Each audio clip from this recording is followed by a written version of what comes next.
Welcome to another ET Capital video.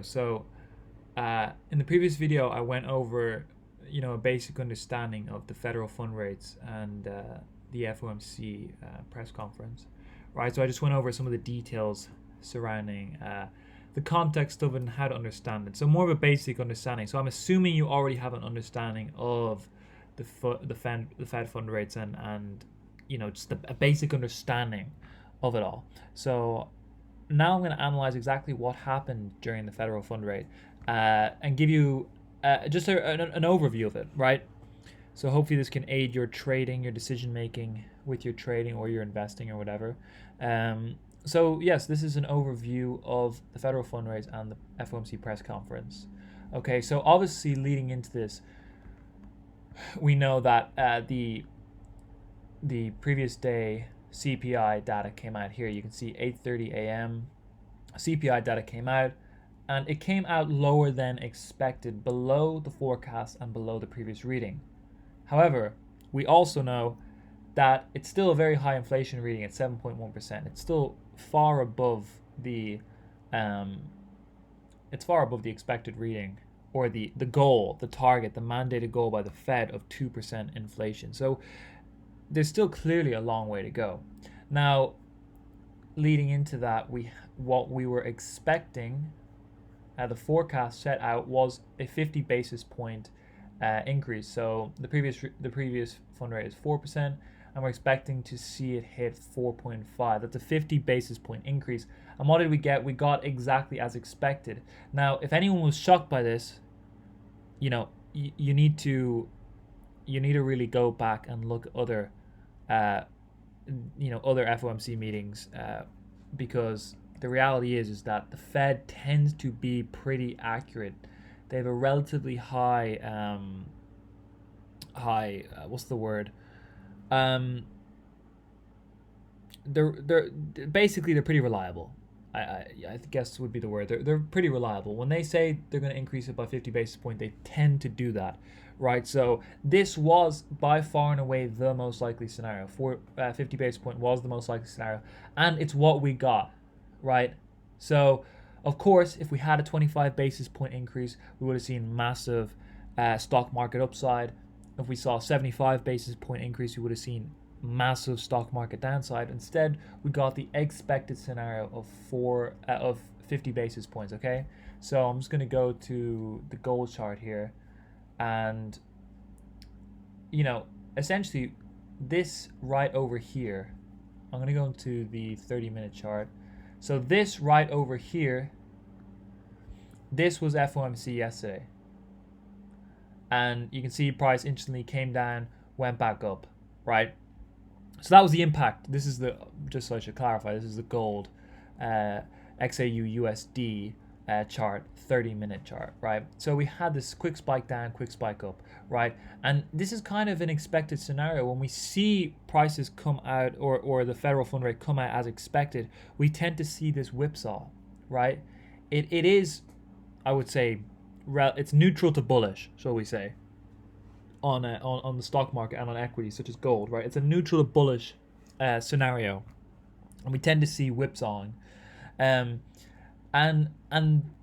that is why the FOMC press conference holds far more weight, because when the interest rate comes out as expected, it's pretty neutral, right? Because generally the 50 basis point increase was already priced in, right? Because everybody knows that this is the more likely scenario, so they begin to price in for that scenario. Okay, and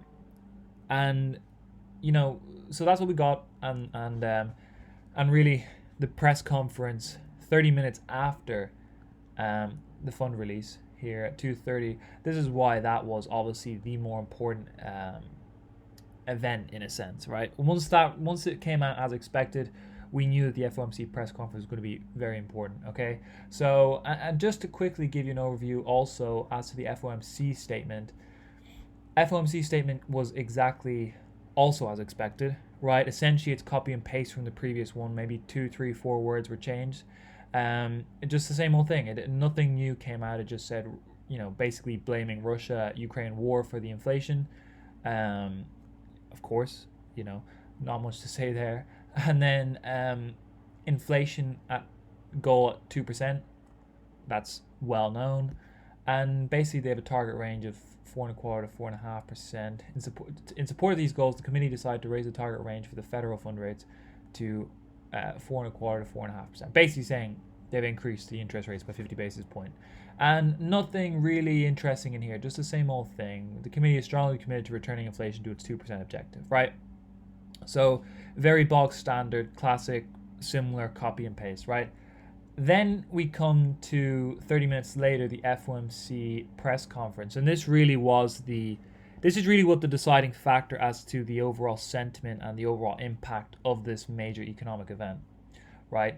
And I made a compilation, just a list of all of the Fed comments that were really important, okay? So I basically went through all of them and I found all the comments that I viewed as relevant. So we can just go through a few of these, and from that you can make your own conclusions. I'll give you my opinions, and we can see what really impact it's had on the charts, on the market so far, right? So first and foremost, this is a list of all the hawkish statements. Then we've got a list of all the dovish statements. So we got comments, and again, there was nothing exceptionally new that was kind of out of the ordinary, but there was definitely, in my opinion, as you can see straight off the bat, there's more hawkish comments than there was dovish comments, right? So first and foremost, we anticipate that ongoing hikes will be necessary to become sufficiently restrictive, okay? In other words, we're going to need more rate hikes. Restrictive policy stance likely needed for some time. It's going to have to continue for a long time. 50 basis points is still historically large, still some ways to go. Needs substantially more evidence of lower inflation. Historical record cautions strongly against premature loosening. We have not yet reached a sufficiently restrictive policy stance. Can tell you we won't make up estimate of peak rate. We won't move up estimate of peak rate at a future meeting. This was very hawkish. Okay, he did, however, say straight after that, over here on the dovish side, he said, he did also say, if data comes in worse, peak could move up, but could also move down if inflation data softens, right? So a hawkish comment, but also paired with kind of a dovish statement along with it, kind of neutralizing it, right? And they said we would have expected faster progress on inflation by now. Our focus is shifting our policy stance to become more restrictive, not rate cuts. Again, very hawkish. I don't see us considering rate cuts until we are confident that inflation is declining. Me and my colleagues' view is that we will have to hold policy at restrictive level for a sustained period. Okay, so once again, if you just look at all these, they're essentially the bottom line that I would point out, and I'll just put it right. I'll put it right at the end, actually.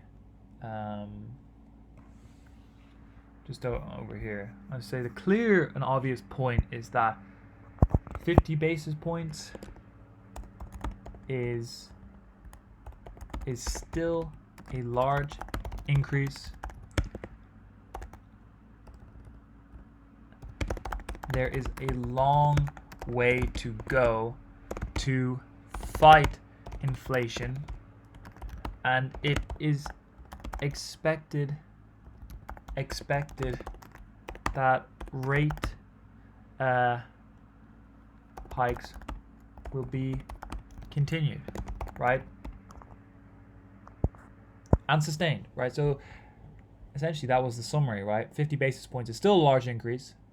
There's a long way to go to fight inflation, and we expect more rate hikes to continue into the future, and we expect a sustained level of interest rates at a high level, right? That is a hawkish. Those are very hawkish comments. Sustained high interest rate. Fund rate, let's put it. Sustained high fund rate likely needed, right? That is the general gist of all those comments that I would say. But then we got to consider some of the dovish comments, right? So there was clearly far fewer. I've actually found it hard to find many dovish comments. There was obviously tons of neutral comments, and then only a handful of dovish comments. So Powell basically said, appropriate thing to do is to slow pace of hikes will allow us to feel our way. Our policy is getting close to sufficiently restrictive. Economy has slowed significantly from last year's pace. Although job vacancies are down from earlier in the year, labor market's still out of balance. If data comes in worse, peak could move up, but could also move down. Inflation data is soft. If inflation data is soft, earlier this year was critical to move rates quickly. Now it is less important how quickly we move. Okay? So, what I gather from that, and let me know in the comments if you guys agree, is that he's saying that rate hikes can likely be slowed. Okay? So he's basically saying that that's kind of what I get from that data, from those comments. So overall, he's saying that there's a long way to go to fight inflation. They're going to continue to need rate hikes, and they're going to continue to need a sustained high level of federal fund rates to combat this inflation. But the rate of the hikes can likely be slowed. And that's what we got. We got a 50 basis point. It was previously increasing at 75 basis points. So possibly what we're going to see next is 25 basis points increases or 50 basis point increases, right? And he also said that it's obviously subject to change depending on the inflation data. But it seems pretty clear. I think the biggest, most important thing is they are set on combating inflation to 2% goal. That is the core factor to consider. Right? Perhaps we will see 25 basis points increases in the future, but the core point is if we do see inflation rise again, which is completely possible, we're going to have to go back to 50, 75 basis points, so on and so forth.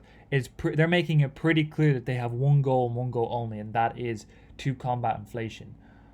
Of course, if there's mass defaults and so on and so forth, I'm sure they will, come out with some new statements, right? But that is really the overarching factors that I draw from this FOMC statement.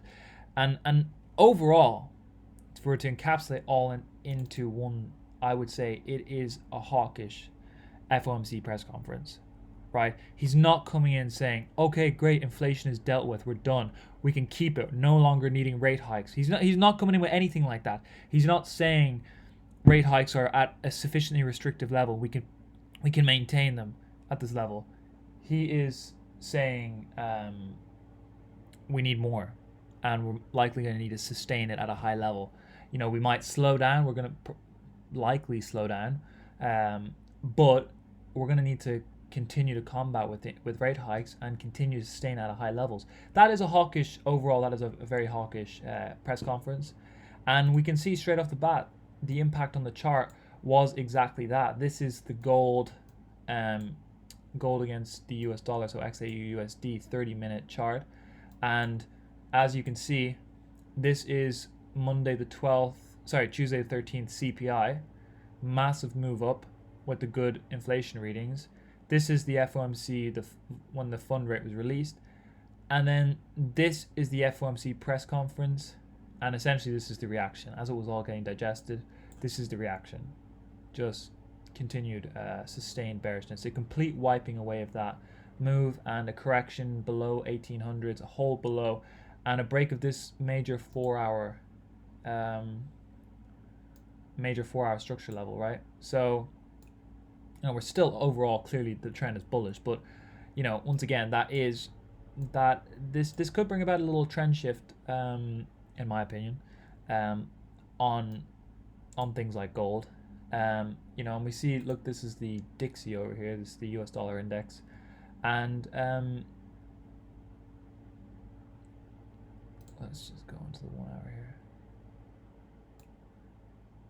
Right, so again, this was a pretty big bullish move here. We've just, in the last, basically 1 hour, we've had a pretty large correction, but essentially we've had this large move. And then the US, let me just get the US 30, US, oh sorry, that's not the US 30, where is it? Here it is.